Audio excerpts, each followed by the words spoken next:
Kamchatkada nimalar bo'lyapti o'zi? Ha, nima bo'lyapti? Ha, ota.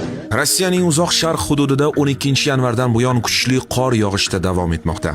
Ma'lumotlarga ko'ra, dastlabki 2 kunda oylik yog'ingarchiliklarning 52% yog'ib qo'ygan.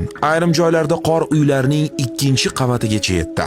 Ko'plab odamlar uylarida qamalib qolgan, yo'llar tozalanmagan va transport qatnovi qiyinlashgan. Hattoki Petropavlovsk-Kamchatskida tomlarda qor ko'chishi oqibatida 2 erkak vafot etdi.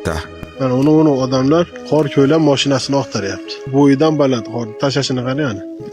Biz tom kerak yuribmiz. Uni bolacha maza qilib o'ynayapti qor. Hududda favqulodda holat rejimi joriy etildi. 14-yanvar kuni ikkinchi siklon kelib, shamol tezligi soniyasiga 38 metrgacha yetibdi.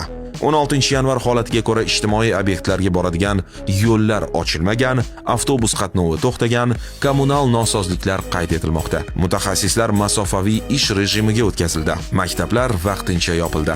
Ayrim hududlarda oziq-ovqat taqchilligi kuzatilgan. Do'konlar ham bo'shab qolgan. Internetda odamlar mashinalarini qordan kavlab olishga harakat qilayotganliklari, ayrimlar svetoforni ushlab ko'rish orzusiga yetganini bo'lishsa, ba'zilar mazza qilib ushbu qordan foydalanib shataloq otishyapti. Xullas, qancha qor kerak? Kamchatkaga sayohat qiling. Qilolsangiz agar.